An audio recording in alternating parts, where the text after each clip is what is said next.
যাক, কয়েকদিনের জন্য বৃষ্টিটা একটু ধরেছে। আশা করি আর সেরকম বৃষ্টি হবে না। তুমি বলো না বাবা, এবার ব্যাপারটা দেখবে পুজোর সময়তে বৃষ্টি হবে, তখন দেখো গন্ডগোল হয়ে যাবে। আর কি গন্ডগোল বাকি আছে বলতো? আর পুজো, চাষের ক্ষেত পুরো জলে ডুবে গিয়ে নষ্ট হয়েছে, তার উপর বাড়ি ঘর আবার নতুন করে সারাতে হবে, ব্যবসার কাজে মন বসাতে হবে। এবারে মনে হয় পুজোয় আর নতুন জামা কাপড় কিনে দিতে পারবো না তোদের।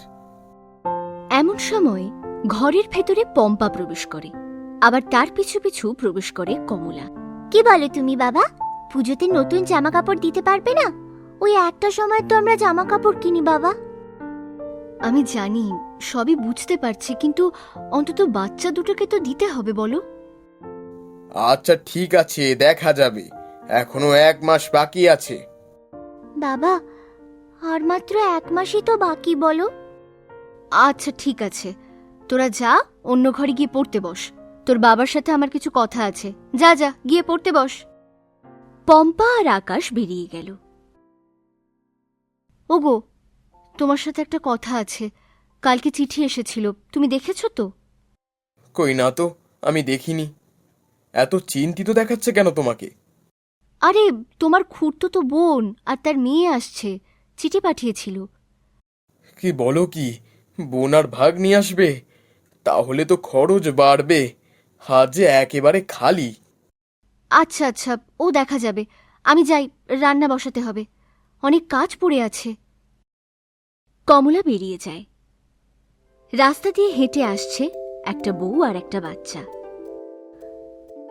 ফুলি, তোকে বারবার বলছি, যা যা শিখিয়েছি তাই তাই করবি, কিন্তু এই কদিনে আমাদের অনেক কিছু গুছিয়ে আনতে হবে, বুঝলি? সব থেকে বড় কথা হচ্ছে, মাথায় রাখিস পরের মাসে পুজো। হ্যাঁ হ্যাঁ, আমি সব জানি মা। দুজনে এসে উপস্থিত হয় অজয়দের বাড়ির সামনে। ও দিদি, দাদা, আমরা চলে এসেছি। ঘর থেকে বেরিয়ে এসে কমলা বলে, আসো আসো, ঘরে উঠে বসো। তোমাদের কোনো কষ্ট হয়নি তো? তুমি বসো, আমি একটু শরবত করে নিয়ে আসি। হ্যাঁ দিদি, যা গরম পড়েছে, একটু ঠান্ডা ঠান্ডা শরবত পেলে ভালোই হয়। কমলা যায় ঘরের ভেতরে 2 গ্লাস জল নিয়ে আসে। এই নাও, দুজনে জল খাও, আমি রান্নাঘরে যাই গো, বেলা অনেক হলো, রান্না করতে হবে যে। ও মামি, কি রান্না হচ্ছে গো? মাংস করেছে তো? না মা, মাংস তো কেনা হয়নি, তবে তোমার মামাকে বলছি মাংস আনতে। কমলা ঘরের ভেতরে চলে যায় আর অজয়কে বলে, তুমি যাও, একটু মাংস এনে দাও তো, ফুলিটা বায়না করছে। আচ্ছা যাচ্ছি। অজয় বাজারে চলে যায়। ঘরের ভিতরে বসে আছে সোমা আর তার মেয়ে ফুলি। তোকে বারবার বলে দিচ্ছি, প্রত্যেক দিন মাংসের বায়না করবি, তাহলেই তো মাংস খেতে পারবি। তাছাড়া যত রকমের নতুন নতুন খাবার আছে সব বায়না করবি বলে দিচ্ছি। এইভাবে প্রত্যেক দিন মাংসের বায়না করতে থাকে ফুলি, আর প্রত্যেক দিনই অজয় মাংস কিনে আনার চেষ্টা করে। এইভাবে 1 সপ্তাহ হয়ে গেছে।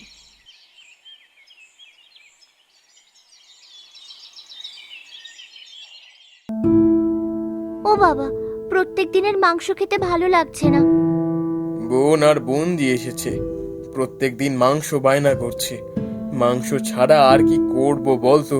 নয়তো বলবে আমি আবার তাদের খাওয়াতে পারিনি। জানিসই তো তোর পিসি কেমন বদনাম রটাতে পারে। কিন্তু এভাবে কি করে চলবে বলো তো? প্রত্যেক দিন মাংস কিনতে কিনতে তো সব টাকা প্রায় শেষ হয়ে এলো।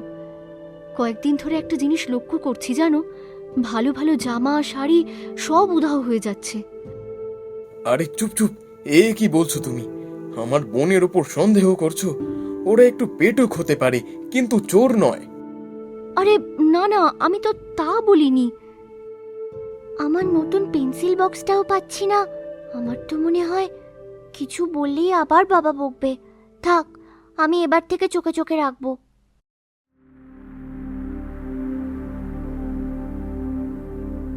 ও বাবা, কি সুন্দর একটা পুঁতির মালা! এটা নিশ্চয়ই পম্পাদির।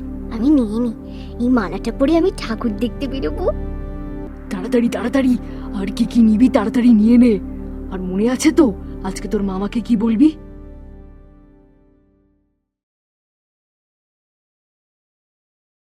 ফুলি তাড়াতাড়ি ঘর থেকে বেরিয়ে যায়, সোমা সিন্দুকটা গুছিয়ে রাখে। মামা, মামা, আজকে বিরিয়ানি খাবো। তোকে আমি বিরিয়ানি খাওয়াচ্ছি। আমি সবে দেখেছি জানলা দিয়ে। তুই আমার গয়না চুরি করেছিলি, তাই না? দাঁড়া, তোর মজা আমি দেখাচ্ছি। পম্পা সেখান থেকে উঠে যায়, দৌড়াতে দৌড়াতে মাঠে পৌঁছে তার দাদাকে ডাকতে থাকে।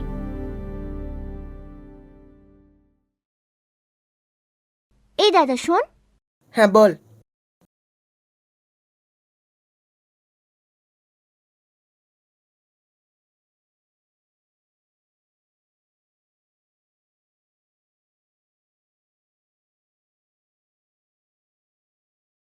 এ বাবা, কি বলছিস এসব? দাঁড়া, আমি ওদের জব্দ করছি। বিরিয়ানি খাওয়া না, আজকে বিরিয়ানি খাওয়া বের করব। কি করবি দাদা? আমি আমি আজকে গুলতি দিয়ে 4টে কাক মেরেছি। আজকে ওদের কাকের বিরিয়ানি খাওয়াচ্ছি আমি। তোকে যা যা বলছি তুই শোন, তুই আমার কথা মতো এই কাজগুলো করবি। চল দাদা, তাহলে এটাই করি। পম্পা আর আকাশ ঘরের ভেতরে ঢুকে যায়। কেটে যায় 2 ঘন্টা।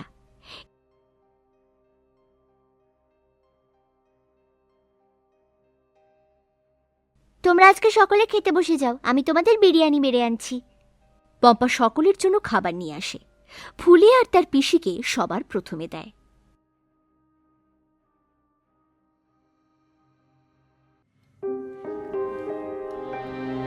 হ্যাঁ গো বৌদি, তুমি দারুণ বানিয়েছো গো বিরিয়ানিটা।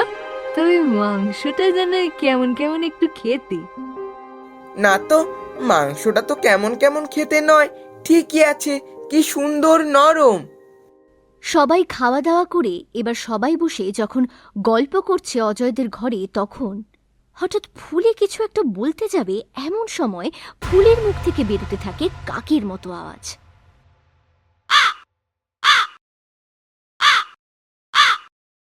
আরে, এ কি হলো? দাদা, মনে হয় কাকের বিরিয়ানি খাওয়ার ফলে।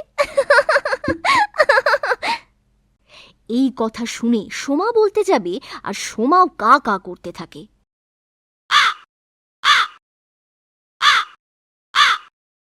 কি ব্যাপার হলো? এরা দুজন কা কা করছে কেন? আর কাকের বিরিয়ানি মানে? আরে, এদের কি হলো বলো তো? আমার তো ভীষণ ভয় করছে। আমি বলি এবার আসল কথা। মা, তোমার যে জামা কাপড় চুরি হচ্ছে আর আমার যে জিনিসপত্র চুরি হচ্ছে, তা ওই সব পিসি এবং বোন মিলে করছে। আমি নিজে চোখে দেখেছি মা।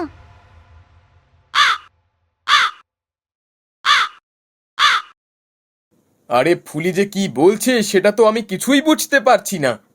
ফুলি হয়তো বলতে চাইছে সে কিছুই নেয়নি, কিন্তু আমারও মনে হচ্ছে মা, এতদিন তো আমাদের বাড়ি থেকে কিছু চুরি হয়নি। পিসি আসার পর থেকে জিনিস চুরি হতে শুরু করেছে। তুমি পিসিকে এক্ষুনি ব্যাগটা এনে খুলে দেখাতে বলো।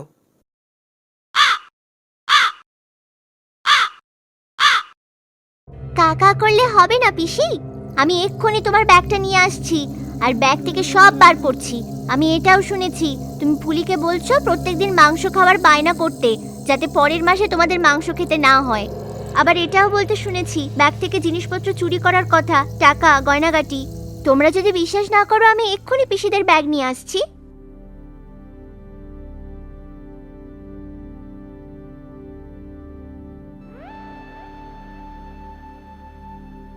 পম্পা একে একে ব্যাগ থেকে সব বার করতে থাকে। এদিকে সোমা আর ফুলির মুখ ছোট হয়ে গেছে। এই দেখো, ব্যাগের মধ্যে কত গয়নাগাটি, কত শাড়ি। মা, এই দেখো। দাদা, তোর জামা প্যান্ট, আমার পুতির হার, পেন্সিল বক্স, কত কি।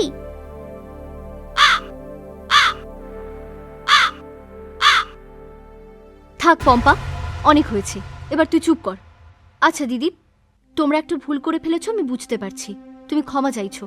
কিন্তু বলছি, ওগো শোনো না, তুমি একটু বৈদ্যমশাইকে ডেকে আনো না, যদি কোনো উপায় বলতে পারে। আর পম্পা, এটা যদি তুই জানতিস তাহলে আমাকে এমনিতেই বলতে পারতি, তুই কেন তাদের কাকের মাংস খাওয়াতে গেলি? তাই জন্য তো তাদের এই অবস্থা। এটা ঠিক করিসনি তুই। কিন্তু মা, আমি তো তুই চুপ কর।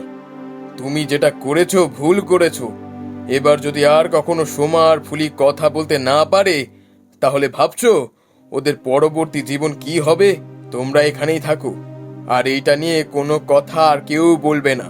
আমি এক্ষুনি বৈদ্যমশাইকে ডেকে আনছি। অজয় ঘর থেকে বেরিয়ে আসে এবং একজন বৈদ্যমশাইকে ডেকে আনে। বৈদ্যমশাই ঘরে প্রবেশ করে ফুলি আর সোমাকে দেখে। এই ওষুধটা খাওয়াও আর গরম জলে গার্গেল করতে বলো। আস্তে আস্তে নিজেদের কথা ফিরে আসবে। আমি আসি, চিন্তার কিছু নেই।